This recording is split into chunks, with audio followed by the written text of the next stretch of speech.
ਸਤਿ ਸ਼੍ਰੀ ਅਕਾਲ ਜੀ, ਮੈਂ ਹਾਂ ਰਣਬੀਰ ਸਿੰਘ ਰਾਣਾ ਤੇ ਇਸ ਵੇਲੇ ਅਸੀਂ ਖੜੇ ਹਾਂ ਨੈਸ਼ਨਲ ਹਾਈਵੇ 05 ਦੇ ਉੱਤੇ।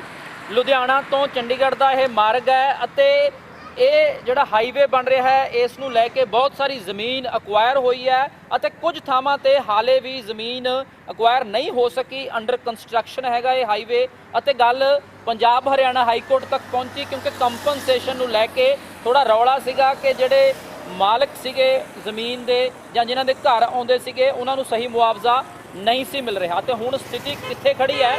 ਇਸ ਵੇਲੇ ਸਾਡੇ ਨਾਲ ਪੰਜਾਬ ਹਰਿਆਣਾ ਹਾਈ ਕੋਰਟ ਅਤੇ ਸੁਪਰੀਮ ਕੋਰਟ ਦੇ ਉੱਗੇ ਐਡਵੋਕੇਟ ਚਰਨਜੀਤ ਸਿੰਘ ਬਾਗੜੀ ਮੌਜੂਦ ਨੇ।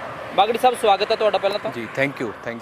ਬਾਗੜੀ ਸਾਹਿਬ, ਅਸੀਂ ਜਿਹੜੀ ਗੱਲ ਕਰ ਰਹੇ ਹਾਂ ਨੈਸ਼ਨਲ ਹਾਈਵੇ ਦੀ, ਕਿਉਂਕਿ ਕੰਪਨਸੇਸ਼ਨ ਨੂੰ ਲੈ ਕੇ ਪਿਛਲੇ ਸਮੇਂ ਦੇ ਵਿੱਚ ਤੁਸੀਂ ਕੇਸ ਲੜਦੇ ਰਹੇ ਜੀ, ਤੇ ਹੁਣ ਜਿੱਥੇ ਜਿੱਥੇ ਅੰਡਰ ਕੰਸਟਰਕਸ਼ਨ ਹੈ, ਜੀ, ਜਿੱਥੇ ਜਿੱਥੇ ਜ਼ਮੀਨ ਅਕਵਾਇਰ ਨਹੀਂ ਹੋ ਸਕੀ ਉੱਥੇ ਕਿੰਨਾ ਮੁਆਵਜ਼ਾ ਮਿਲ ਰਿਹਾ ਸੀਗਾ ਤੇ ਹੁਣ ਕਿੰਨਾ ਦੇਣ ਲਈ ਤੁਸੀਂ ਕੋਸ਼ਿਸ਼ ਕਰ ਰਹੇ ਹੋ ਦਬਾਉਣ ਲਈ? ਯਸ, ਜੋ ਪਹਿਲਾਂ ਕੰਪਨਸੇਸ਼ਨ ਇਹ ਪਹਿਲਾਂ ਸਟਾਰਟਿੰਗ ਦੇ ਵਿੱਚ ਜੋ ਅਵਾਰਡ ਪ੍ਰਨਾਉਂਸ ਹੋਇਆ ਸੀ ਉਹ 23/6/2015 ਨੂੰ ਹੋਇਆ ਸੀ ਜੀ। ਨੈਸ਼ਨਲ ਹਾਈਵੇ ਨੇ ਇਹਨੂੰ ਫਾਰ ਦੀ ਵਾਈਡਨਿੰਗ, ਇਹਨੂੰ ਚੌੜਾ ਕਰਨ ਵਾਸਤੇ 6 ਲੇਨਿੰਗ ਕਰਨ ਵਾਸਤੇ ਜਿਹੜੀ ਹੈ ਲੈਂਡ ਅਕਵਾਇਰ ਕੀਤੀ ਸੀ। ਔਰ ਜੋ ਕੰਪੀਟੈਂਟ ਅਥਾਰਟੀ ਆ ਕਮ ਐਸਡੀਐਮ ਹੈ, ਉਹਨੇ ਜੋ ਅਮਾਊਂਟ ਅਸੈਸ ਕੀਤੀ ਸੀ ਉਸ ਨੂੰ ਚੈਲੰਜ ਕੀਤਾ ਸੀ ਨੈਸ਼ਨਲ ਹਾਈਵੇ ਨੇ, ਕਿਉਂਕਿ ਪ੍ਰੋਜੈਕਟ ਇਹ ਨੈਸ਼ਨਲ ਹਾਈਵੇ ਦਾ ਕਿੰਨੀ ਕੀਤੀ ਸੀ ਜਿਹੜੀ ਕੰਪਨਸੇਸ਼ਨ ਹੈ? 1 ਕਰੋੜ ਰੁਪਇਆ ਜਿਹੜੀ ਮਾਰਕੀਟ ਵੈਲਿਊ ਆ ਉਹ ਐਗਰੀਕਲਚਰ ਲੈਂਡ ਲਈ ਤੇ 2 ਕਰੋੜ ਰੁਪਇਆ ਜਿਹੜੀ ਆ ਕਮਰਸ਼ੀਅਲ ਰੇਟ ਸੀਗਾ। ਬਟ ਇਹ ਕਹਿੰਦੇ ਵੀ ਇਹ ਤਾਂ ਬਹੁਤ ਹਾਇਰ ਸਾਈਡ ਤੇ ਹੈ। ਨੈਸ਼ਨਲ ਹਾਈਵੇ ਦਾ ਐਸਡੀਐਮ ਕੰਪੀਟੈਂਟ ਅਥਾਰਟੀ ਅਪਾਇੰਟ ਕੀਤਾ ਹੋਇਆ, ਲੈਂਡ ਓਨਰਸ ਦਾ ਤਾਂ ਨਹੀਂ ਹੈ। ਜੀ ਜੀ। ਇਹ ਤੇ ਹੈ ਨਹੀਂ ਵੀ ਲੈਂਡ ਓਨਰਸ ਨੇ ਆਪਣਾ ਐਸਡੀਐਮ ਲਗਾਇਆ ਤੇ ਉਸ ਤੋਂ ਬਾਅਦ ਮਾਰਕੀਟ ਵੈਲਿਊ ਅਸੈਸ ਕਰਾ ਲਈ। ਉਸ ਤੋਂ ਬਾਅਦ ਇਹਨਾਂ ਨੇ ਅਪੀਲ ਦਾਇਰ ਕੀਤੀ ਆਰਬੀਟਰੇਟਰ ਕਮਿਸ਼ਨਰ ਕੋਲੇ। ਇਹ ਪਹਿਲਾਂ ਵਾਲੀ ਐਕੁਜੀਸ਼ਨ ਦੀ ਗੱਲ ਦੱਸ ਰਹੇ ਹਾਂ ਜੀ। ਔਰ ਇਹ ਕਹਿਤਾ ਲੈਂਡ ਓਨਰਸ ਨੂੰ ਵੀ ਅਸੀਂ ਤੁਹਾਨੂੰ ਪੇ ਨਹੀਂ ਕਰਨਾ ਕਿਉਂਕਿ ਅਸੀਂ ਅਪੀਲ ਕੀਤੀ ਹੋਈ ਹੈ।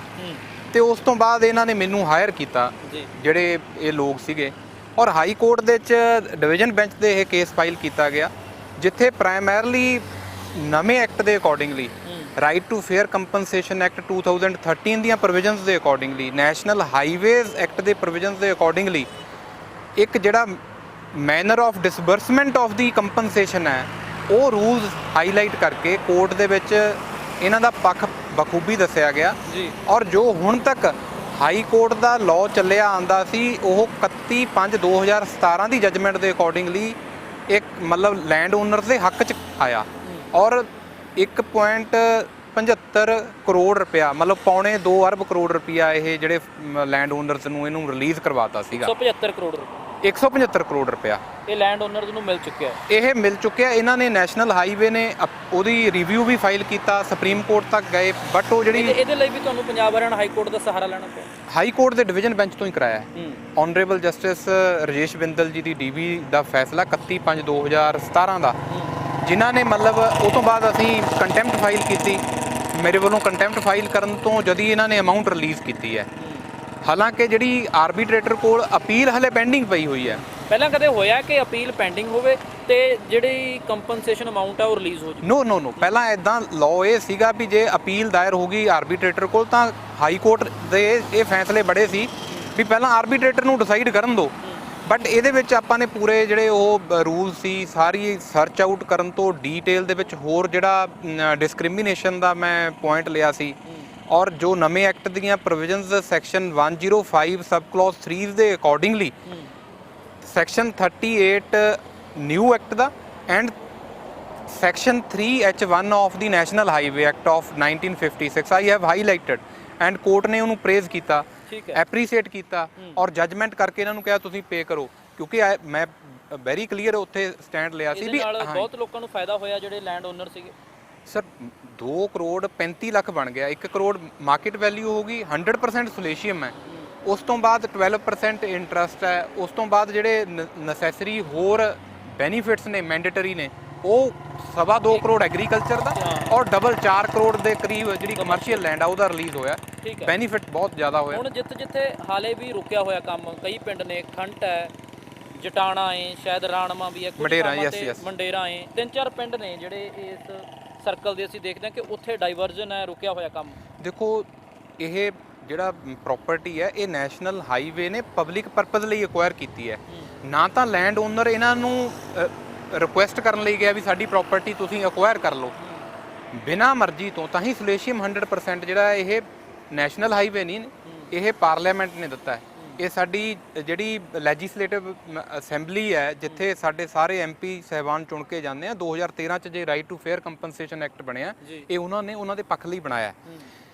ਜਿਹੜਾ ਤੁਸੀਂ ਹੁਣ ਦੂਜਾ ਕੁਐਸਚਨ ਕਰ ਰਹੇ ਹੋ ਵੀ ਇਹ ਜਿਹੜਾ ਪ੍ਰੋਵਾਈਡ ਕਰਨਾ ਸੀ ਅਮਾਉਂਟ, ਉਹ ਉਦੋਂ ਪ੍ਰੋਵਾਈਡ ਹੋਗੀ।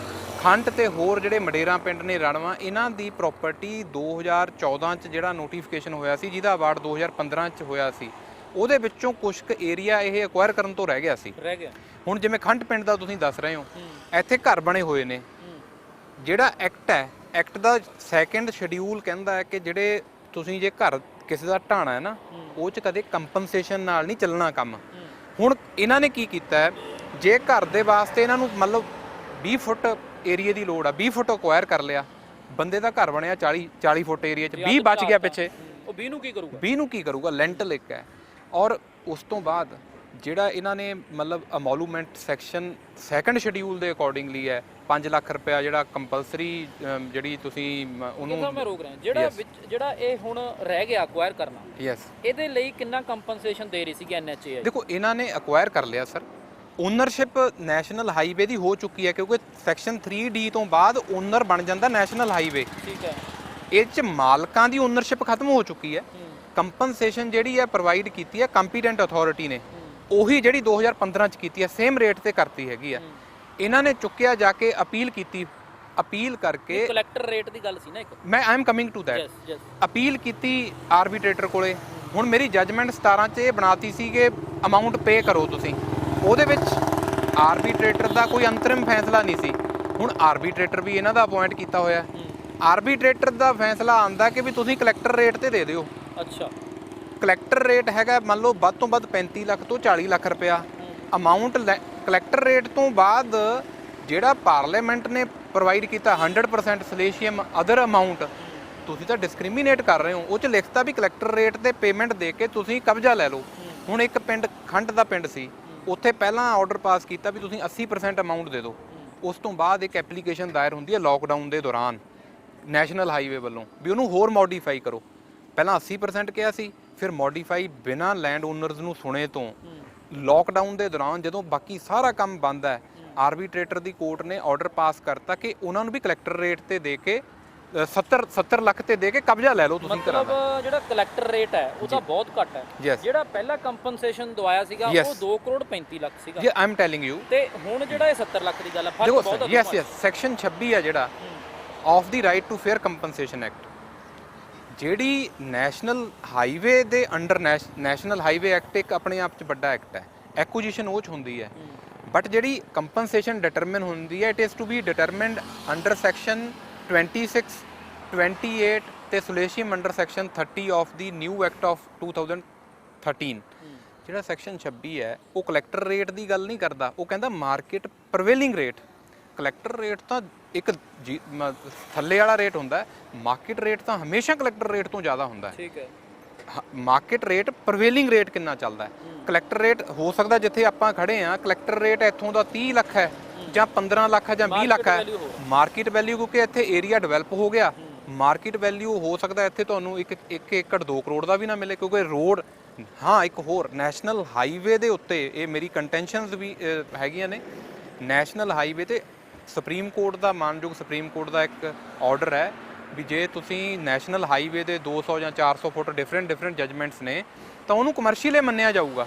ਹਾਲੇ ਤਾਂ ਅਸੀਂ ਵਧਾਉਣ ਲਈ ਜਾਣਾ, ਉਹ ਪਹਿਲਾਂ ਵਾਲੇ 'ਚ ਗਏ ਆ, ਇਹ ਤੋਂ ਵੀ ਵਧਣ ਵਾਸਤੇ we are fighting for the same. ਜਿਹੜਾ ਵੀ ਇਹ ਕਿਵੇਂ ਹੋ ਗਿਆ ਕਿ ਆਰਬਿਟਰੀ ਕੋਰਟ ਨੇ ਜਿਹੜਾ ਕਹਿਤਾ ਕੰਪਨਸੇਸ਼ਨ ਉਸੇ ਥਾਂ ਤੇ ਉਸੇ ਏਰੀਆ ਦੇ ਵਿੱਚ 2 ਕਰੋੜ 35 ਲੱਖ ਮਿਲਿਆ ਹੋਵੇ ਲੋਕਾਂ ਨੂੰ, ਯੈਸ, ਉਸੇ ਥਾਂ ਤੇ ਤੁਸੀਂ 70 ਲੱਖ ਦੀ ਗੱਲ ਕਰੋ। ਇਹ ਫਿਰ ਉਹ ਤੋਂ ਬਾਅਦ ਕੀ ਹੋਇਆ ਸਰ? ਫਿਰ ਜਦੋਂ ਮਤਲਬ ਇਹ ਆਰਡਰ ਹੋ ਗਿਆ ਵੀ ਕਬਜ਼ਾ ਲੈ ਲਓ ਤੁਸੀਂ, 3H1 ਕਹਿੰਦਾ ਵੀ ਵਿਦਆਊਟ ਪੇਮੈਂਟ ਆਫ ਕੰਪਨਸੇਸ਼ਨ ਤੁਸੀਂ ਕਬਜ਼ਾ ਨਹੀਂ ਲੈ ਸਕਦੇ। Section 38 of the right to fair compensation act 2013 ਕਹਿੰਦਾ ਵੀ ਪੋਜੈਸ਼ਨ ਤੁਸੀਂ ਉਦੋਂ ਲੈ ਸਕਦੇ ਹੋ 100% ਜਦੋਂ ਪੇਮੈਂਟ ਦਿੱਤੀ ਜਾਊਗੀ। 100% ਮਤਲਬ ਜੇ 2 ਕਰੋੜ 35 ਬਣਦਾ 2 ਕਰੋੜ 35 ਲੱਖ ਦੇਣ ਤੋਂ ਬਾਅਦ ਆਰਬੀਟ੍ਰੇਟਰ ਦੀ ਕੋਰਟ ਨੇ ਆਰਡਰ ਕਰਤਾ ਕਿ ਨਹੀਂ ਤੁਸੀਂ ਕਲੈਕਟਰ ਰੇਟ ਤੇ ਦੇ ਦਿਓ ਜਾਂ 75 ਲੱਖ ਦੇ ਹਿਸਾਬ ਨਾਲ ਦੇ ਦਿਓ। ਇਹ ਜਦੋਂ ਇਹਨਾਂ ਨੇ ਮੈਨੂੰ ਅਪਰੋਚ ਕੀਤਾ ਲੈਂਡ ਓਨਰਸ ਨੇ, ਦੈਨ ਬਾਈ ਫਾਈਲਿੰਗ ਦੀ separate writ petition before honourable high court, ਜਿਹੜਾ ਆਰਬੀਟ੍ਰੇਟਰ ਦਾ ਆਰਡਰ ਹੈ ਉਹ ਸਟੇ ਹੋ ਗਿਆ ਜੀ। ਜਿਹੜੀਆਂ ਰਿਟਾਂ ਪਾਈਆਂ ਹੋਈਆਂ ਸਿਰਫ ਆਰਬੀਟ੍ਰੇਟਰ ਦਾ ਆਰਡਰ ਤੋੜਾਉਣ ਵਾਸਤੇ ਨਹੀਂ ਪਾਈਆਂ ਗਈਆਂ, ਉਹ 'ਚ ਇਹ ਵੀ ਮੰਗਿਆ ਕਿ ਅਸੀਂ ਇਹਨਾਂ ਤੋਂ ਭਿੱਖਿਆ ਨਹੀਂ ਮੰਗ ਰਹੇ, ਇਹਨਾਂ ਨੂੰ ਲੋੜ ਸੀ, ਇਹਨਾਂ ਨੇ ਐਕਵਾਇਰ ਕੀਤੀ ਹੈ। ਹੋ ਸਕਦਾ ਕਿਸੇ ਕੋਲ 1 ਏਕੜ ਹੋਵੇ, ਉਹ ਤਾਂ ਅੱਧਾ ਏਕੜ ਐਕਵਾਇਰ ਹੋ ਗਿਆ ਪ੍ਰਾਪਰਟੀ, ਉਹਦਾ ਕੋਈ ਜਿਹੜਾ ਸੋਰਸ ਆਫ ਇਨਕਮ ਖਤਮ ਹੁੰਦਾ, ਜੇ ਕੋਈ ਢਾਬਾ ਬਣਿਆ ਜਾਂ ਕੋਈ ਹੋਰ ਚੀਜ਼ ਬਣੀ ਹੈ ਉਹਦਾ ਇਨਕਮ ਵੀ ਖਤਮ ਹੋ ਰਹੀ ਹੈ ਨਵੇਂ ਐਕਟ ਦੇ ਮੁਤਾਬਕ। ਤੁਸੀਂ ਜੇ ਘਰ ਦੇ ਬਦਲੇ ਘਰ ਵੀ ਦੇਣਾ, ਜਿਹੜੇ ਹੋਰ ਐਮੋਲੂਮੈਂਟਸ ਨੇ ਤੁਸੀਂ ਉੱਥੇ ਪੜੋ ਤਾਂ ਸਹੀ ਇਤਨਾ ਪ੍ਰੋਵਾਈਡ ਕੀਤਾ। ਘਰ ਵਾਲੀ ਗੱਲ ਕਲੀਅਰ ਕਰਨੀ ਚਾਹੁੰਦੇ, ਜਿਹਨਾਂ ਦੇ ਮਕਾਨ ਆ ਗਏ, ਜਿਹੜੇ ਉੱਥੇ ਰਹਿ ਰਹੇ ਸੀਗੇ, ਐਕਟ ਕੀ ਕਹਿੰਦਾ ਕਿ ਉਹਨਾਂ ਨੂੰ ਮਕਾਨ ਵੀ ਦਿਓ? ਦੋ ਗੱਲਾਂ ਇਹ 'ਚ ਮੈਂ ਕਲੀਅਰ ਕਰ ਦੇਣੀਆਂ ਚਾਹੁੰਦਾ ਤੁਹਾਡੇ ਜਰੀਏ। ਜਿਹੜਾ ਨਵਾਂ ਐਕਟ ਹੈ ਉਹ 2013 ਦਾ ਐਕਟ ਹੈ, ਜਿਹੜਾ ਸੈਕਸ਼ਨ 105 ਦੇ ਅਕੋਰਡਿੰਗਲੀ ਗਵਰਨਮੈਂਟ ਆਫ ਇੰਡੀਆ ਨੇ ਮੋਡ ਨੇ ਇਹਦੇ ਤੇ ਨੋਟੀਫਿਕੇਸ਼ਨ ਕਰਨਾ ਸੀ ਵੀ ਇਹਦੇ ਵਿੱਚ ਜਿਹੜੀ ਕੰਪਨਸੇਸ਼ਨ ਡਿਟਰਮਿਨ ਹੋਣੀ ਹੈ, ਚਾਹੇ ਐਕੁਜੀਸ਼ਨ ਨੈਸ਼ਨਲ ਹਾਈਵੇ ਦੀ ਹੈ, ਉਹ ਉਹਨਾਂ ਦੀਆਂ 3 ਨੋਟੀਫਿਕੇਸ਼ਨਸ ਆ ਗਈਆਂ। Government of India the gazette of India ਦੇ ਵਿੱਚ ਪਬਲਿਸ਼ ਹੈ, ਉਹਦੇ ਬੇਸ ਤੇ ਹੀ ਸਟੇ ਮਿਲੀ ਹੈ ਨਾ, ਅਦਰਵਾਈਜ਼ ਤਾਂ ਸਟੇ ਨਹੀਂ ਮਿਲ ਸਕਦੀ। ਉਹ 'ਚ ਇਹਨਾਂ ਨੇ ਕਿਹਾ ਕਿ ਜਿਹੜਾ ਘਰ ਦੇ ਬਦਲੇ ਘਰ ਦੇਣਾ, ਇੱਥੋਂ ਤੱਕ ਕਿਹਾ ਗਿਆ ਐਕਟ ਦੇ ਵਿੱਚ, ਜੇ ਜ਼ਿਆਦਾ ਮਤਲਬ ਇੱਕ ਵਿਲੇਜ ਦੀ ਪ੍ਰਾਪਰਟੀ ਐਕਵਾਇਰ ਹੁੰਦੀ ਹੈ ਤਾਂ ਉਹਨਾਂ ਲਈ ਇੱਕ ਕਲੋਨੀ ਡਿਵੈਲਪ ਹੋਏਗੀ। ਉਹ ਕਲੋਨੀ ਦੇ ਵਿੱਚ ਬੇਸਿਕ ਅਮਿਨਿਟੀਜ਼ ਵੀ ਹੋਣਗੀਆਂ। ਬੇਸਿਕ ਅਮਿਨਿਟੀਜ਼ ਫੁੱਲਫਿਲ ਹੋ ਰਿਹਾ ਇਹ ਚੀਜ਼ਾਂ ਜਿਹੜੀਆਂ ਨੇ ਸਰ, ਤਦੇ ਅੱਜ ਖੜੇ ਆ ਨਾ। ਨਵਾਂ ਐਕਟ ਹੈ, ਜਦੋਂ ਕੋਰਟ ਦੇ ਅੱਗੇ ਜਾਵਾਂਗੇ ਤਦੇ ਕਾਨੂੰਨ ਬਣਦੇ ਆ ਨਾ, ਹਰ ਰੋਜ਼ ਨਵੇਂ ਕਾਨੂੰਨ ਬਣਦੇ ਆ। ਹੁਣ ਤੱਕ ਨਹੀਂ ਬਣਿਆ, ਪਹਿਲਾਂ ਵੀ ਅਮਾਉਂਟ 2017 ਚ ਬਣਿਆ, ਹੁਣ ਵਾਲੇ ਦੇ ਵਿੱਚ ਵੀ ਖੜੇ ਹੋਏ ਆ ਡਟ ਕੇ, ਸਟੇ ਵੀ ਹੋਇਆ। ਪਰ ਵਕੀਲ ਸਾਹਿਬ ਇੱਕ ਸਵਾਲ ਵੀ ਹੈ, ਨੈਸ਼ਨਲ ਹਾਈਵੇ ਤੇ ਖੜੇ ਆ, ਯੈਸ, ਲੋਕਾਂ ਦੇ ਫਾਇਦੇ ਲਈ ਹੈ ਕਿ ਲੁਧਿਆਣਾ ਤੋਂ ਚੰਡੀਗੜ੍ਹ ਸੌਖਾ ਹੋ ਗਿਆ ਆਉਣ ਜਾਣ, ਯੈਸ, ਪਰ ਇੱਕ ਇਹ ਵੀ ਗੱਲ ਹੈਗੀ ਕਿ ਜਿੱਥੇ ਜਿੱਥੇ ਹੁਣ ਕੰਮ ਰੁਕਿਆ ਹੋਇਆ ਹੈ, ਅਦਾਲਤ ਦੇ ਵਿੱਚ ਭਾਵੇਂ ਮਾਮਲਾ ਤੁਸੀਂ ਲੈ ਕੇ ਗਏ ਹੋ, ਪਰ ਉਹਦੇ ਨਾਲ ਖੜੋਤ ਵੀ ਤਾਂ ਪੈ ਰਹੀ ਹੈ ਕੰਮ ਦੇ ਵਿੱਚ ਰੁਕਾਵਟ ਵੀ ਪੈ ਰਹੀ। ਦੇਖੋ, ਲੈਂਡ ਓਨਰਸ ਵੱਲੋਂ ਮੈਂ ਪ੍ਰੈਜ਼ੈਂਟ ਕਰ ਰਿਹਾ ਇਹ ਕੇਸ ਨੂੰ, ਮੇਰੀ ਪਟੀਸ਼ਨ ਚੱਕ ਕੇ ਦੇਖ ਲਓ, ਇੱਕ ਲਾਈਨ ਨਹੀਂ ਕਹੀ ਵੀ ਤੁਸੀਂ ਕੰਮ ਰੋਕ ਦਿਓ। ਉਹ 'ਚ ਇਹ ਮੰਗਿਆ ਵੀ ਜਿਹੜੀ ਕੰਪਨਸੇਸ਼ਨ ਅਸੈਸ ਤੁਹਾਡੀ ਅਥਾਰਟੀ ਨੇ ਕੀਤੀ ਹੈ ਉਹ ਪੇ ਕਰ ਦਿਓ ਸਾਨੂੰ, ਅਸੀਂ ਇਨਹਾਂਸਮੈਂਟ ਲਈ ਜਾਵਾਂਗੇ। ਜੇ ਸਾਨੂੰ ਪਾਰਲੀਮੈਂਟ ਨੇ ਅਧਿਕਾਰ ਦਿੱਤਾ ਵੀ ਘਰ ਅਗਰ ਤੁਹਾਡਾ ਵਿੱਚ ਆਂਦਾ ਹੈ ਤਾਂ 2nd ਤੇ 3rd ਸ਼ਡਿਊਲ ਦੇ ਵਿੱਚ ਤੁਹਾਨੂੰ ਕਲੋਨੀ ਡਿਵੈਲਪ ਕਰਕੇ ਉੱਥੇ ਘਰ ਦਿੱਤਾ ਜਾਵੇ, ਉਹਦੇ ਵਿੱਚ ਬੇਸਿਕ ਅਮਿਨਿਟੀਜ਼ ਦਿੱਤੀਆਂ ਜਾਣ। ਬੇਸਿਕ ਅਮਿਨਿਟੀਜ਼ ਕੀ ਹੁੰਦਾ ਹੈ? ਗਰਾਊਂਡ ਆਂਦਾ ਹੈ, ਸੈਨੀਟੇਸ਼ਨ, ਪਾਣੀ ਦੀ ਟੈਂਕੀ, ਸਕੂਲ ਬੱਚਿਆਂ ਦੇ ਪੜ੍ਹਨ ਲਈ। ਇਹ ਤਾਂ ਐਕਟ ਕੋਰਟਾਂ ਨੇ ਇੰਟਰਪ੍ਰੀਟ ਕਰਨਾ। ਬਿਲਕੁਲ ਕੋਈ ਲੈਂਡ ਓਨਰ ਇਸ ਨੂੰ ਰੋਕ ਕਰਨ ਵਿੱਚ ਰਾਜੀ ਨਹੀਂ। ਜਦੋਂ ਜ਼ਿਆਦਤੀ ਹੁੰਦੀ ਹੈ ਉਦੋਂ ਹੀ ਕੋਰਟ 'ਚ ਗਏ ਆ, ਔਰ ਕੋਰਟ ਤੇ ਲੱਗਦਾ ਨਹੀਂ ਜਦੋਂ ਗੱਡੀ ਆ ਰਹੀ ਹੈ ਸਪੀਡ ਤੇ, ਅੱਗੇੋਂ ਅੰਡਰ ਕੰਸਟਰਕਸ਼ਨ, ਉੱਥੇ ਡਾਈਵਰਜਨ ਲਿਖਿਆ ਹੋਇਆ, ਹਾਦਸੇ ਵਾਪਰਨ ਦਾ ਵੀ ਖਤਰਾ ਰਹਿੰਦਾ। ਦੇਖੋ ਤੁਸੀਂ, ਇਹ ਇਹਨਾਂ ਦੀ ਨਲਾਇਕੀ ਹੈ। ਅਸੀਂ ਟੈਕਸ, ਜੇ ਤੁਸੀਂ ਆਪਾਂ ਖੜੇ ਆ, ਜੇ ਜ਼ਿਮੀਂਦਾਰ ਖੜਾ ਜਾਂ ਲੈਂਡ ਓਨਰ ਖੜਾ, ਟੈਕਸ ਦੇ ਰੂਪ ਦੇ ਵਿੱਚ ਉਹੀ ਅਮਾਊਂਟ ਆਉਂਦੀ ਹੈ ਨਾ। ਅਸੀਂ ਕਿਹੜਾ ਫ੍ਰੀ ਪੈਸਾ ਮੰਗ ਰਹੇ ਹਾਂ, ਲੈਂਡ ਦੇ ਰਹੇ ਹਾਂ, ਲੈਂਡ ਦਾ ਹੀ ਪੈਸਾ ਮੰਗ ਰਹੇ ਹਾਂ, ਮੰਗ ਵੀ ਉਹ ਰਹੇ ਹਾਂ ਜੋ ਕਾਨੂੰਨਨ ਹੈ। ਅੱਛਾ, ਦੇਰੀ ਕਿਉਂ ਹੋ ਗਈ ਹੁਣ ਇਸ? ਬਾਕੀ ਜੇ ਜਗ੍ਹਾ ਅਕਵਾਇਰ ਹੋ ਸਕਦੀ ਸੀਗੀ ਤਾਂ ਇਹ ਜਗ੍ਹਾ ਰਹਿ ਕਿਵੇਂ ਗਈ? ਦੇਖੋ, ਇਹ ਰੈਵਨਿਊ ਡਿਪਾਰਟਮੈਂਟ ਦੀ ਬੜੀ ਵੱਡੀ ਨਲਾਇਕੀ ਹੈ। ਇਹ 2015 'ਚ ਹੋ ਜਾਣੀ ਚਾਹੀਦੀ ਸੀ। ਜਦੋਂ ਤੁਹਾਨੂੰ ਹੁਣ ਰੈਵਨਿਊ ਡਿਪਾਰਟਮੈਂਟ ਦੇ ਅੰਡਰ ਸੀ ਸਾਰਾ ਹੀ ਇਹ, ਇਹਨਾਂ ਦੀ ਪਟਵਾਰੀ ਨੇ, ਇਹਨਾਂ ਦੇ ਆਫੀਸਰ ਨੇ, ਇਹਨਾਂ ਦੀ SDM ਨੇ, ਇਹਨਾਂ ਦੇ DC ਨੇ। ਜਿਹੜੇ ਬੰਦੇ ਨੂੰ ਇਹ ਨਹੀਂ ਪਤਾ ਵੀ ਮੈਂ ਇਹ ਇੱਕ ਰੋਡ, ਤੁਸੀਂ ਘਰ ਬਣਾਉਂਦੇ ਹੋ, ਉਹਦਾ ਪਹਿਲਾਂ ਨਕਸ਼ਾ ਪਾਸ ਕਰਦੇ ਹੋ, ਤੁਹਾਨੂੰ ਪਤਾ ਕਿੰਨੇ ਫੁੱਟ ਦਾ ਕਮਰਾ ਕਿੰਨਾ ਹੈ। ਇਹਨਾਂ ਨੇ ਐਡਾ ਵੱਡਾ ਪ੍ਰੋਜੈਕਟ ਸ਼ੁਰੂ ਕੀਤਾ ਹੈ, ਇਹਨਾਂ ਨੂੰ ਕੁਐਸਚਨ ਪੁੱਛਣਾ ਬਣਦਾ ਕਿ ਤੁਸੀਂ ਉਦੋਂ ਕਿਉਂ ਛੱਡਤੇ ਇਹ ਨੰਬਰ? ਤੁਸੀਂ ਡਿਮਾਰਕੇਸ਼ਨ ਨਹੀਂ ਕੀਤੀ। ਐਕਟ ਕਹਿੰਦਾ ਪਹਿਲਾਂ ਡਿਮਾਰਕੇਸ਼ਨ ਕਰਕੇ ਲਾਓ। ਇਹ ਤਾਂ ਹਰਾਸਮੈਂਟ ਹੈ। ਜੇ ਕਿਤੇ ਪਹਿਲਾਂ ਇੱਕੋ 'ਚ ਹੁੰਦਾ, ਹੁਣ ਅਲੱਗ-ਅਲੱਗ ਕੇਸ ਪਾਉਂਦੇ ਫਿਰਦੇ ਨੇ ਜਿਹੜੇ ਲੈਂਡ ਓਨਰਸ ਨੇ। ਇਹਨਾਂ ਨੂੰ 2017 'ਚ ਪੈਸੇ ਮਿਲਣੇ ਸੀਗੇ, ਜਦੋਂ 3 ਸਾਲ ਬਾਅਦ ਮਿਲਦੇ ਨੇ ਤਾਂ ਵੈਲਿਊ ਜਿਹੜੀ ਆ ਮਨੀ ਦੀ, ਉਹਦਾ ਫਰਕ ਪੈ ਜਾਂਦਾ। ਸਰ, ਸੈਕਸ਼ਨ 3D ਦੇ ਵਿੱਚ 3D ਦੀ ਨੋਟੀਫਿਕੇਸ਼ਨ, ਜਿਵੇਂ ਇਹ ਵਾਲਾ ਪ੍ਰੋਜੈਕਟ ਹੈ ਜਿਹਦਾ ਅਵਾਰਡ 31/5/2019 ਨੂੰ ਹੋਇਆ, 3D ਦੀਆਂ ਪ੍ਰੋਵੀਜ਼ਨਸ ਦੇ ਅਕੋਰਡਿੰਗਲੀ ਨੈਸ਼ਨਲ ਹਾਈਵੇ ਉਸ ਪ੍ਰਾਪਰਟੀ ਦਾ ਓਨਰ 2018 'ਚ ਬਣ ਗਿਆ। ਤੁਸੀਂ ਉਹਦੇ ਤੇ ਲੋਨ ਨਹੀਂ ਲੈ ਸਕਦੇ, ਤੁਸੀਂ ਆਪਣੀ ਪ੍ਰਾਪਰਟੀ ਵੇਚ ਨਹੀਂ ਸਕਦੇ, ਪੈਸਾ ਤੁਹਾਨੂੰ ਮਿਲ ਨਹੀਂ ਰਿਹਾ, ਮਾਲਕ ਬਣਿਆ ਹੋਇਆ ਨੈਸ਼ਨਲ ਹਾਈਵੇ, ਪੈਸੇ ਤੁਹਾਨੂੰ ਮਿਲ ਨਹੀਂ ਰਹੇ, ਕੋਰਟ ਕਰਨਗੇ ਕੀ? ਇਹ ਤਾਂ ਐਕਸਪਲੋਇਟੇਸ਼ਨ ਹੈ। ਅੱਛਾ, ਇੱਕ ਹੋਰ ਇਹਦੇ ਵਿੱਚ ਕਿ ਜਦੋਂ ਲੈਂਡ ਅਕਵਾਇਰ ਹੁੰਦੀ ਹੈ ਤਾਂ ਕਿੰਨੀ ਦੇਰ ਦੇ ਵਿੱਚ ਮਾਲਕ ਨੂੰ, ਹਾਲਾਂਕਿ ਤੁਸੀਂ ਕਹਿੰਦੇ ਮਾਲਕੀ ਤਾਂ ਬਦਲ ਵੀ ਗਈ, ਪਰ ਫਿਰ ਵੀ ਕੰਪਨਸੇਸ਼ਨ ਕਿੰਨਾ ਹੈਗੀ ਹੈ, ਟਾਈਮ ਕਿੰਨਾ ਹੈ? ਦੇਖੋ, 3H1 ਕਹਿੰਦਾ ਵੀ ਜਦੋਂ ਤੁਸੀਂ ਕਬਜ਼ਾ ਲੈਣ ਤੋਂ ਪਹਿਲਾਂ 100% ਤੁਸੀਂ ਪੇਮੈਂਟ ਰਿਲੀਜ਼ ਕਰਨੀ ਜ਼ਰੂਰੀ ਹੈ। ਕਬਜ਼ਾ ਜਦੋਂ ਲੈਣਾ, I am telling to you. Section 38 ਕਹਿੰਦਾ 100% ਤੁਸੀਂ ਜਿਹੜੀ ਹੈ amount within time period of 6 month ਤੁਸੀਂ ਪੇ ਕਰਨੀ ਹੈ ਅਵਾਰਡ ਤੋਂ। ਜਿਹੜੇ manner of disbursement of the rule under section 9 ਬਣੇ ਹੋਏ ਨੇ ਨੈਸ਼ਨਲ ਹਾਈਵੇ ਐਕਟ ਦੇ ਵਿੱਚ ਸੈਂਟਰਲ ਗਵਰਨਮੈਂਟ ਨੇ ਕੀਤੇ ਨੇ, ਉਹ 2019 ਚ ਅਮੈਂਡ ਹੋਏ ਨੇ। ਜਿਹੜੇ ਪਹਿਲਾਂ ਪ੍ਰਵੇਲਿੰਗ ਸੀਗੇ 1998 ਦੇ ਬਣੇ ਹੋਏ, ਉਹ ਕਹਿੰਦੇ ਸੀ 7 ਦਿਨ ਦੇ ਵਿੱਚ ਵਿੱਚ ਤੁਸੀਂ ਪੇਮੈਂਟ ਰਿਲੀਜ਼ ਕਰਨੀ ਹੈ। ਜਿਹੜਾ ਹੁਣ ਵੀ ਐਕਟ ਕਹਿੰਦਾ ਹੈ, ਜਿਹੜਾ ਨਵਾਂ ਨੋਟੀਫਿਕੇਸ਼ਨ ਇੰਟਰਸਟਿੰਗਲੀ ਹੁਣ ਆਇਆ, ਇਹਨਾਂ ਨੇ ਰਿਪਲਾਈ 'ਚ ਫਾਈਲ ਕੀਤਾ 2019 ਵਾਲਾ, ਉਹ ਕਹਿੰਦਾ ਵੀ ਜਿਹੜੀ ਕੰਪੀਟੈਂਟ ਅਥਾਰਟੀ SDM ਨੇ ਅਕਵਾਇਰ ਮਤਲਬ ਅਸੈਸ ਕੀਤੀ ਹੈ, ਅਵਾਰਡ ਪਾਸ ਕਰਨ ਤੋਂ ਪਹਿਲਾਂ ਅਕਾਊਂਟ ਓਪਨ ਕਰਕੇ ਉਹ ਸੈਂਟਰਲ ਗਵਰਨਮੈਂਟ ਨੂੰ ਲਿਖੂਗਾ, ਸੈਂਟਰਲ ਗਵਰਨਮੈਂਟ ਅਵਾਰਡ ਪਾਸ ਕਰਨ ਤੋਂ ਪਹਿਲਾਂ ਅਮਾਊਂਟ ਡਿਪੋਜ਼ਿਟ ਕਰਾਊਗੀ। ਫਿਰ ਹੁਣ ਇੱਥੇ ਇਹ ਵੀ ਹੈ ਕਿ ਜੇ ਗਵਰਨਮੈਂਟ ਆਫ ਇੰਡੀਆ ਕਹਿ ਰਹੀ ਹੈ ਤਾਂ national highway authority of India ਕੀ ਉਹ ਸਰਕਾਰਾਂ ਦੇ ਅੰਡਰ ਨਹੀਂ ਹੈਗੀ, ਜਾਂ ਉਹ ਕਿਉਂ ਰੂਲ ਰੈਗੂਲੇਸ਼ਨ ਫੋਲੋ ਨਹੀਂ ਕਰਦੀ? ਇਸੇ ਕਰਕੇ ਤਾਂ ਕੋਰਟ ਜਾਣਾ ਪਿਆ। ਰੂਲ ਜਿਹੜੇ ਨੇ ਉਹ ਬਣੇ ਪਏ ਨੇ, ਪਾਰਲੀਮੈਂਟ ਨੇ ਰੂਲ ਬਣਾਏ ਨੇ, ਇੰਪਲੀਮੈਂਟ ਨਹੀਂ ਹੋ ਰਹੇ। ਪਹਿਲਾਂ ਵੀ ਕੋਰਟ ਤੋਂ ਇੰਪਲੀਮੈਂਟ ਕਰਾਏ ਆ ਤੇ ਹੁਣ ਵੀ ਕੋਰਟ ਨੇ ਇਸੇ ਕਰਕੇ ਸਟੇ ਕੀਤਾ ਹੋਇਆ। ਠੀਕ ਹੈ, ਇੱਕ ਹੋਰ ਸੀਗਾ ਜਿਹੜਾ ਇਹ ਰੋਡ ਹੈ, ਇਹਦਾ ਕਿਨਾਰੇ ਤੋਂ ਕਿੰਨੇ ਫੁੱਟ ਤੱਕ ਦੀ ਲੈਂਡ ਹੈ ਜਿਹੜੀ ਉਹ ਅਕਵਾਇਰ ਕਰਨੀ ਹੁੰਦੀ ਹੈ ਜਾਂ ਜਗ੍ਹਾ ਛੱਡਣੀ ਹੁੰਦੀ ਹੈ? ਦੇਖੋ ਇਹ ਇਸ਼ੂ ਪਿਛਲੇ ਸਮੇਂ ਦੇ ਵਿੱਚ ਕਾਫੀ ਵਧਿਆ, ਕੁਝ ਢਾਬੇ ਸੀਗੇ ਜਿਹੜੇ ਇਸ ਰੋਡ ਸਾਈਡ ਤੇ ਉਹਨਾਂ ਨੂੰ ਢਾਉਣ ਤੱਕ ਦੀ ਨੌਬਤ ਆ ਗਈ ਸੀ। ਦੇਖੋ ਜਿਵੇਂ ਰਾਜਾ ਢਾਬਾ ਸੀ, ਇਹਨੂੰ ਤਾਂ ਢਾਉਣ ਲਈ ਵੀ ਪਹੁੰਚ ਗਏ ਸੀ। ਇਹ ਹਾਈ ਕੋਰਟ ਦੇ ਆਰਡਰ ਸੀ ਵੀ ਜਿਹੜਾ ਗਮਾਡਾ ਹੈ, ਗਮਾਡਾ ਦਾ ਹਾਈਲਾਈਟ ਹੋਇਆ ਵੀ ਤੁਸੀਂ ਜਿਹੜੀਆਂ ਪ੍ਰਾਪਰਟੀ ਇਲੀਗਲ ਨੇ, ਨੋ ਕੰਸਟਰਕਸ਼ਨ ਜ਼ੋਨ ਦੀ ਤੁਸੀਂ ਗੱਲ ਕੀਤੀ ਹੈ ਵੀ ਜਿਹੜੀਆਂ ਵਿੱਚ ਆਉਂਦੀਆਂ ਇਹਨਾਂ ਨੂੰ ਢਾਹ ਕੇ ਰਿਪੋਰਟ ਕਰੋ ਤੁਸੀਂ। ਇਹਨਾਂ ਨੇ ਕੀ ਕੀਤਾ, ਇਹਨਾਂ ਨੇ ਆਇਡੈਂਟੀਫਾਈ ਕੀਤੀਆਂ ਵੀ ਜਿਹੜਾ ਪਹਿਲਾਂ ਚੱਲਦਾ ਸੀ 100 ਫੁੱਟ ਦੇ, ਮੈਂ ਪੰਜਾਬੀ 'ਚ ਤੁਹਾਨੂੰ ਡਾਇਰੈਕਟਲੀ ਮੈਂ ਨਹੀਂ ਕਹਿੰਦਾ 33 ਫੁੱਟ 35 ਮੀਟਰ ਜਾਂ 30 ਮੀਟਰ, 100 ਫੁੱਟ ਦੇ ਵਿੱਚ ਰੋਡ ਦੇ ਰਾਈਟ ਟੂ ਵੇ ਤੋਂ ਅੱਗੇ ਜਿੰਨੀਆਂ ਪ੍ਰਾਪਰਟੀਆਂ ਨੇ ਉਹਨਾਂ ਨੂੰ ਢਾਓ। ਇਹਨਾਂ ਨੇ ਪਹਿਲਾਂ ਕੋਈ ਹੋਰ ਵਕੀਲ ਸਾਹਿਬਾਨ ਸੀ, ਉਹਨਾਂ ਤੋਂ ਫਾਈਲ ਕੀਤਾ, ਕੋਰਟ ਨੇ ਸਗੋਂ ਕਹਿਤਾ ਵੀ ਢਾਹ ਕੇ ਰਿਪੋਰਟ ਕਰੋ। ਚਲੋ ਆਪਾਂ ਮੈਂ ਹਾਈਲਾਈਟ ਕੀ, ਮੇਰੇ ਕੋਲ ਪਹੁੰਚੇ ਪਾਰਟੀਜ਼ ਇਹ। ਉਸ ਤੋਂ ਬਾਅਦ ਜਦੋਂ ਮੈਂ ਪੂਰਾ ਇੱਕ ਇਹਨਾਂ ਦਾ ਨੋਟੀਫਿਕੇਸ਼ਨ ਪੜ੍ਹਿਆ 18/10/2018 ਦੇ ਵਿੱਚ department of town and capital planning ਜਿਹੜਾ ਪੰਜਾਬ ਹੈ, ਉਹਦੀ ਮੈਨੂੰ ਇੱਕ ਨੋਟੀਫਿਕੇਸ਼ਨ ਮਿਲ ਗਈ, ਯੂਨੀਫਾਰਮ ਜ਼ੋਨਿੰਗ ਪਾਲਿਸੀ ਬਣੀ, ਜਿਹਦੇ ਵਿੱਚ ਇਹ ਕਲੈਰੀਫਾਈ ਕਰਤਾ ਕਿ ਜਿਹੜਾ LPA ਹੋ ਗਿਆ, ਨੋਟੀਫਾਈ ਹੋ ਗਿਆ, LPA ਲੈਂਡ ਪਲਾਨਿੰਗ ਏਰੀਆ ਬਣ ਗਿਆ, ਚਾਹੇ ਵਿਦਨ ਉਹ ਮਿਊਨਿਸਪਲ ਲਿਮਿਟ ਹੈ ਚਾਹੇ ਆਊਟਸਾਈਡ ਹੈ, ਔਰ ਜਿਹੜੇ ਰੋਡ ਦੀ 80 ਫੁੱਟ ਤੋਂ ਚੜਾਈ ਜ਼ਿਆਦਾ ਉਹਦੇ ਤੇ ਕਾਮਨ ਜਿਹੜਾ ਨੋ ਕੰਸਟਰਕਸ਼ਨ ਜ਼ੋਨ ਹੈ, ਜਿੱਥੇ ਉਸਾਰੀ ਨਹੀਂ ਹੋ ਸਕਦੀ, ਉਹ 16.5 ਫੁੱਟ ਕਰਤਾ, 5 ਮੀਟਰ ਕਰਤਾ, ਸਿਰਫ 5 ਮੀਟਰ। ਪਹਿਲਾਂ ਸੀ ਉਹ 100 ਫੁੱਟ ਤੱਕ। ਫਿਰ ਇਹ ਸਮਝਾਉਣ 'ਚ ਜਿਹੜੇ ਨੈਸ਼ਨਲ ਅਥਾਰਟੀ ਆਫ ਇੰਡੀਆ ਦੇ ਅਧਿਕਾਰੀ ਨੇ, ਉਹਨਾਂ ਨੂੰ ਇਹ ਨੋਟੀਫਿਕੇਸ਼ਨ ਪੜਿਆ ਨਹੀਂ, ਉਹ ਢਾਉਣ ਕਿਉਂ ਆ ਗਏ ਸੀਗੇ? ਨੈਸ਼ਨਲ ਹਾਈਵੇ ਵਾਲੇ ਨਹੀਂ ਆਏ, ਗਮਾਡਾ ਵਾਲੇ ਆਏ। ਗਮਾਡਾ ਦੇ ਚੀਫ ਐਡਮਿਨਿਸਟ੍ਰੇਟਰ ਇਸ ਦੀ ਹੈੱਡ। ਮੈਂ ਇਹ ਕੁਐਸਚਨਿੰਗ ਕੀਤੀ ਸੀ, ਜੇ ਅਸੀਂ ਹਾਈ ਕੋਰਟ ਨਾ ਮੈਂ ਪਹੁੰਚਦਾ, ਉਦੋਂ ਬਾਅਦ ਮੈਂ ਸਾਰਿਆਂ ਦੇ ਪਟੀਸ਼ਨ ਕਰੇ ਔਰ ਇਹਨਾਂ ਦੇ ਹੱਕ 'ਚ ਆਰਡਰ ਲੈ ਕੇ ਆਇਆ। ਅਗਰ ਇਹ ਹਾਈ ਕੋਰਟ ਨਾ ਪਹੁੰਚਦੇ ਤਾਂ ਢਾਤੀਆਂ ਸੀ ਬਿਲਡਿੰਗਾਂ। ਕੌਣ ਜ਼ਿੰਮੇਵਾਰ ਸੀ ਫਿਰ? ਜਿਹੜੇ ਡਿਪਾਰਟਮੈਂਟ ਦੀ ਜ਼ਿੰਮੇਵਾਰੀ ਐਡੀ ਚੇਅਰ ਤੇ ਬੈਠ ਕੇ ਬਣਦੀ ਹੈ ਕਿ ਉਹ ਰੂਲ ਨੂੰ ਫੋਲੋ ਕਰੇ, ਉਦੋਂ ਰੂਲ ਫੋਲੋ ਕਰਨ ਵਾਸਤੇ ਇੱਕ ਆਹ ਫਤਿਹਗੜ੍ਹ ਸਾਹਿਬ ਡਿਸਟ੍ਰਿਕਟ ਦੇਖੋ ਕਿੱਡੀ ਦੂਰ ਹੈ ਇਹ ਆ ਕੇ ਮੋਹਾਲੀ ਤੋਂ। ਕੀ ਪ੍ਰੋਬਲਮ ਹੈ ਜਿਹੜੇ ਇਹ EMPLOYEES ਨੇ, ਇਹ ਲੋਕਾਂ ਨੂੰ ਡਰਾ ਧਮਕਾ ਕੇ, ਮਤਲਬ ਮੈਂ ਨਹੀਂ ਚਾਹੁੰਦਾ ਵੀ ਇਹ ਮੈਂ ਮਤਲਬ ਆਈ ਕਮੈਂਟ ਡਾਇਰੈਕਟਲੀ ਵੀ ਕੌਣ ਬੰਦਾ ਬਰਾਈਬ ਲੈਂਦਾ। ਹਾਂ, ਮੇਰੇ ਕਲਾਇੰਟਸ ਨੇ ਇਹ ਜ਼ਰੂਰ ਕਲੀਅਰ ਕੀਤਾ ਵੀ ਸਾਡੇ ਤੋਂ 20 ਲੱਖ ਮੰਗਦੇ ਸੀ, ਕਿਸੇ ਤੋਂ 21 ਲੱਖ, ਜਿਹਦੀ ਸਟਰਕਚਰ ਦੇ ਅਕੋਰਡਿੰਗ। ਫਿਰ ਮੋਹਾਲੀ ਛੱਡ ਕੇ, ਖਰੜ ਛੱਡ ਕੇ, ਮੈਂ ਤੇ ਕੋਰਟ 'ਚ ਕਿਹਾ ਸੀ, ਮੈਂ ਕਿਹਾ ਤੁਸੀਂ ਖਰੜ ਤੋਂ ਸਟਾਰਟ ਹੋ ਜਾਓ ਨਾ ਨੈਸ਼ਨਲ ਹਾਈਵੇ। ਬਿਲਕੁਲ ਹੁਣ ਅਕਵਾਇਰ ਹੋ ਕੇ ਦੁਬਾਰਾ ਬਣ ਰਹੀਆਂ ਬਿਲਡਿੰਗਾਂ, ਐਜ ਤੇ ਬਣ ਰਹੀਆਂ, ਉੱਥੇ ਇਹਨਾਂ ਨੂੰ ਦਿਖਦਾ ਨਹੀਂ ਗਮਾਡਾ ਵਾਲਿਆਂ ਨੂੰ। ਹੁਣ ਗਮਾਡਾ ਲਈ ਕੋਈ ਹੋਰ ਰੂਲ ਆਵੇ ਫਿਰ ਨੋਟੀਫਿਕੇਸ਼ਨ ਵੱਖਰਾ? ਸਰ ਉੱਥੇ ਤਾਂ ਮਾਸਟਰ ਪਲਾਨ ਵੀ ਲਾਗੂ ਹੈ, ਇਸ ਏਰੀਏ ਦੇ ਵਿੱਚ LPA ਹੋਇਆ, ਮਾਸਟਰ ਪਲਾਨ ਲਾਗੂ ਨਹੀਂਗਾ।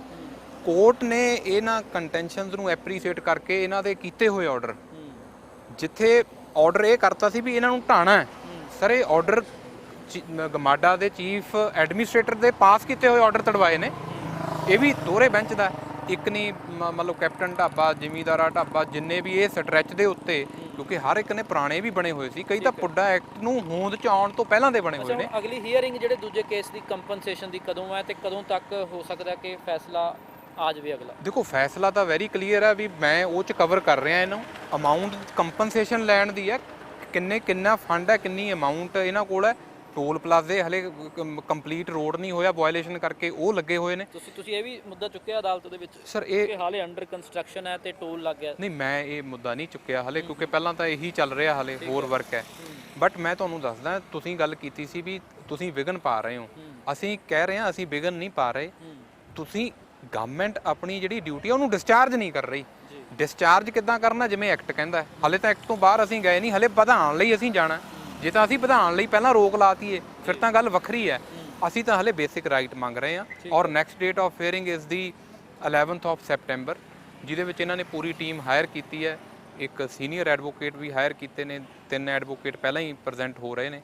ਇਹ ਪਹਿਲਾਂ ਵੀ ਉਦੋਂ ਵੀ ਇਹਨਾਂ ਨੇ ਮਤਲਬ ਦਿੱਲੀ ਤੋਂ ਹਾਇਰ ਕੀਤੇ ਸੀ, ਅੰਗੇਜ ਕੀਤੇ ਸੀ ਕੌਂਸਲ ਨੈਸ਼ਨਲ ਹਾਈਵੇ ਨੇ, ਕਿਉਂਕਿ ਨੈਸ਼ਨਲ ਹਾਈਵੇ ਨਹੀਂ ਸੀ ਚਾਹੁੰਦਾ ਵੀ ਜਿਹੜਾ ਲਾਅ ਚੱਲਿਆ ਹੋਇਆ ਇਹਨਾਂ ਦੇ ਫੇਵਰ 'ਚ ਬਣਿਆ ਹੋਇਆ ਕਰੋੜਾਂ ਦਾ, ਵੀ ਇਹ ਲੈਂਡ ਓਨਰਸ ਨੂੰ ਕੋਈ ਪ੍ਰਾਪਰਟੀ ਜਾਂ ਅਮਾਊਂਟ ਜਿਹੜੀ ਰਿਲੀਜ਼ ਹੋਵੇ। ਬਹੁਤ ਧੰਨਵਾਦ ਚਰਨਪਾਲ ਸਿੰਘ ਬਾਗੜੀ ਸਾਹਿਬ। ਸੋ ਤੁਸੀਂ ਐਡਵੋਕੇਟ ਸਾਹਿਬ ਦੀ ਗੱਲ ਸੁਣੀ ਹੈ। ਨੈਸ਼ਨਲ ਜਿਹੜੀ ਹਾਈਵੇ ਅਥਾਰਟੀ ਆਫ ਇੰਡੀਆ ਹੈ, ਇਸ ਨੂੰ ਲੈ ਕੇ ਜਿਹੜੀ ਪਟੀਸ਼ਨ ਰਿਟ ਪਟੀਸ਼ਨਾਂ ਫਾਈਲ ਕੀਤੀਆਂ ਗਈਆਂ ਸੀਗੀਆਂ ਮਾਨਯੋਗ ਅਦਾਲਤ ਦੇ ਵਿੱਚ ਕਿ ਕੰਪਨਸੇਸ਼ਨ ਜਿਹੜਾ ਹੈ ਉਹ ਸਹੀ ਢੰਗ ਨਾਲ ਨਹੀਂ ਸੀ ਮਿਲ ਰਿਹਾ।